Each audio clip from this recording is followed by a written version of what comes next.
John Stuart Mill, a towering figure of 19th century philosophy, remains one of history's most eloquent and persuasive defenders of individual liberty.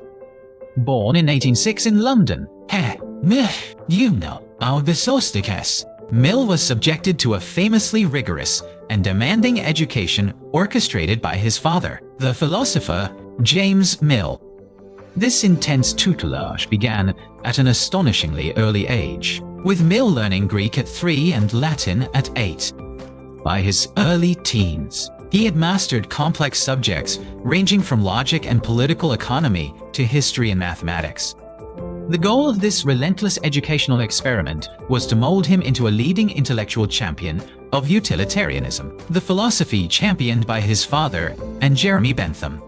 However, this high-pressure upbringing led to a severe mental health crisis in his 20s, a period he later described as a profound mental depression. During this difficult time, Mill found solace and a new intellectual perspective in the works of romantic poets like William Wordsworth and Samuel Taylor Coleridge. This exposure to romanticism broadened his philosophical horizons, tempering the strict, calculating rationalism of his early utilitarian training. For 35 years, Mill worked for the British East India Company, a position that provided him with financial stability and the freedom to pursue his writing. His personal life was profoundly shaped by his long and loving relationship with Harriet Taylor, a brilliant thinker in her own right.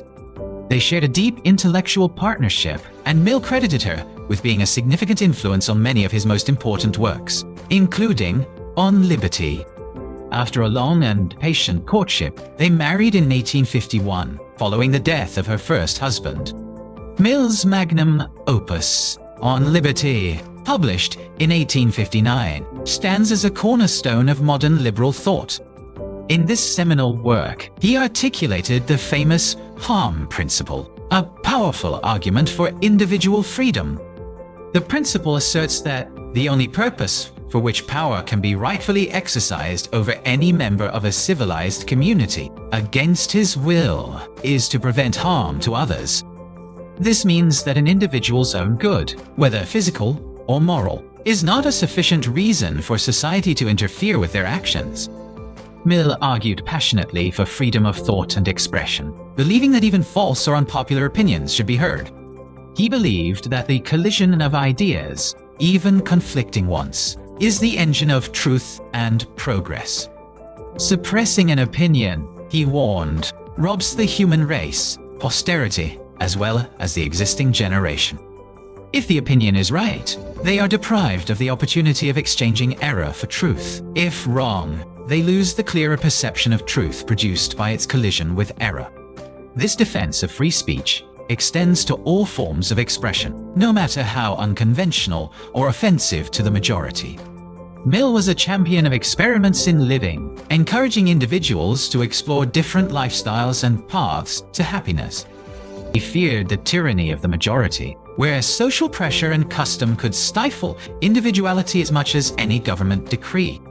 Individuality, for Mill, was a crucial component of human well-being and a necessary ingredient for a vibrant, progressive society.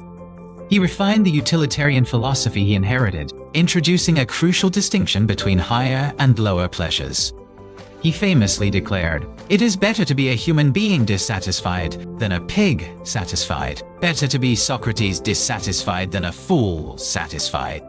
This qualitative distinction emphasized the importance of intellectual, moral, and artistic pursuits in achieving true happiness. Mill's utilitarianism, therefore, was not a simple pursuit of pleasure, but a quest for a rich and fulfilling life, guided by reason and self-development. Beyond his work on liberty and ethics, Mill was a pioneering advocate for women's rights. His essay, The Subjection of Women, 1869, was a radical and groundbreaking argument for gender equality. He argued that the legal and social subordination of women was a relic of the past and a major hindrance to human progress. Mill called for women to have equal access to education, employment, and political participation, including the right to vote. During his time as a Member of Parliament, he became the first person in the history of the British Parliament to call for women's suffrage. His arguments laid a crucial philosophical foundation for the burgeoning feminist movements of the late 19th and 20th centuries. Mill's contributions to political economy were also significant, as he sought to balance classical economic principles with a concern for social justice. He believed in the importance of private property and free markets, but also advocated for policies to help the poor and working class. He supported the formation of labor unions and worker cooperatives, believing they could empower workers and create a more equitable distribution of wealth. Mill's logic and epistemology were rooted in a thoroughgoing empiricism, the belief that all knowledge ultimately derives from sensory experience. In his A System of Logic, he developed a set of methods for deductive reasoning, which have been influential in the philosophy of science. He argued that even the principles of mathematics and logic are, at their core, generalizations from experience. After retiring from the East India Company, Mill served a term in Parliament, where he championed many radical causes. He was a vocal critic of slavery and colonialism, and he advocated for the rights of colonized peoples. His political career was marked by a steadfast commitment to his principles, even when they were politically unpopular. John Stuart Mill died in 1873 in Avignon, France, where he was buried next to his beloved wife, Harriet Dott. His legacy is immense and multifaceted, influencing fields as diverse as political science, economics, ethics, and feminism. He remains a powerful voice for reason, progress, and, above all, the sanctity of the individual. His writings continue to be studied and debated, a testament to their enduring relevance in our ongoing struggle to balance individual freedom with the needs of society. The concept of a marketplace of ideas is a direct descendant of Mill's defense of free expression. He understood that personal development is not a solitary pursuit, but is enriched by social interaction and diverse perspectives. Mill's advocacy for proportional representation was an attempt to ensure that minority voices were not drowned out in a democracy. He was a complex thinker, one who evolved throughout his life, incorporating new ideas and perspectives into his philosophy. The tension between individual liberty and social utility is the central theme that runs through all of his work. He believed that a government's legitimacy is based on its ability to promote the general happiness of its citizens.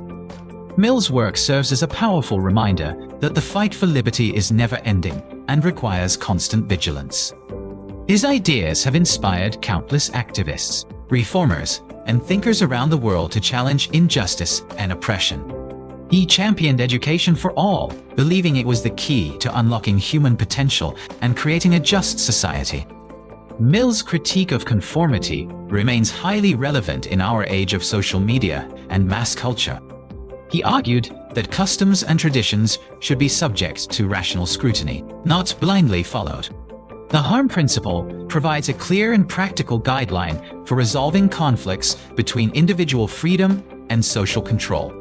Mill's vision of liberty was not one of selfish individualism, but of empowered individuals contributing to a flourishing society. He understood that true freedom requires not just the absence of restraint, but also the presence of opportunity. His work on the subjection of women was so far ahead of its time that it was met with ridicule and hostility. He saw the family as a school of despotism that taught men to be tyrants and women to be submissive. Mill's life and work are a testament to the power of one person's intellect and courage to change the world. He was a philosopher who was not content to simply interpret the world. He wanted to change it for the better. His defense of liberty is not just a philosophical argument. It is a passionate plea for human dignity.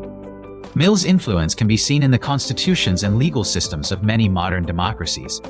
He believed that progress was not inevitable, but depended on human effort and the willingness to challenge established norms.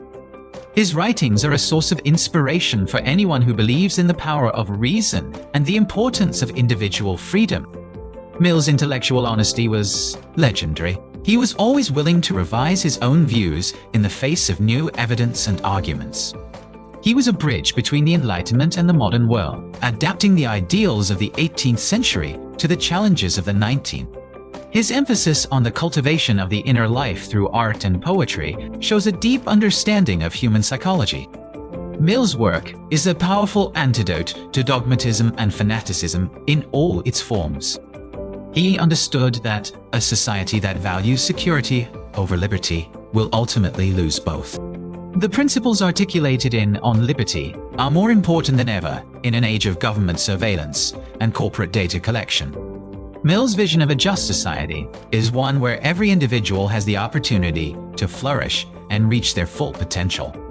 He was a true public intellectual, using his platform to engage with the most pressing issues of his day. His correspondence with other leading thinkers of his time reveals a mind that was constantly questioning, learning, and evolving. Mill's autobiography is a candid and moving account of his intellectual and emotional journey. He believed that the deep slumber of a decided opinion was one of the greatest dangers to intellectual progress. Mill's philosophy encourages us to embrace complexity and ambiguity, rather than seeking simple, black and white answers. He was a champion of the eccentric and the nonconformist, seeing them as valuable sources of innovation and creativity. His work on representative government sought to create a political system that was both effective and accountable to the people. Mill's legacy is not as a set of rigid doctrines, but a way of thinking, a commitment to reason, empathy, and individual freedom. He argued that social progress is driven by the antagonism of opinions. Mill's ideas on education stressed the importance of critical thinking over rote memorization. He foresaw the dangers of a passive and consumerist society, where individuals lose the capacity for independent thought. His writings on the environment, though not extensive, show an early awareness of the need to protect nature from unchecked industrialization. Mill believed that a person's character is not fixed, but can be shaped and improved through conscious effort. He was a philosopher of hope who believed in the possibility of a better, more just, and more humane world. Mill's concept of liberty is a positive one, emphasizing self-mastery and the development of one's faculties. He remains a vital resource for anyone seeking to understand the foundations of modern liberal democracy. His life was a testament to the idea that a life of the mind can be a life of action and profound social impact. The clarity and force of his writing make his complex ideas accessible to a wide audience. He championed the permanent interests of man as a progressive being. Mill's work is a powerful argument against complacency and a call to perpetual self-examination and social reform. He understood that democracy is more than just majority rule. It requires the protection of minority rights and dissenting voices. His philosophy is a celebration of human potential and a profound expression of faith in our capacity for reason and moral growth.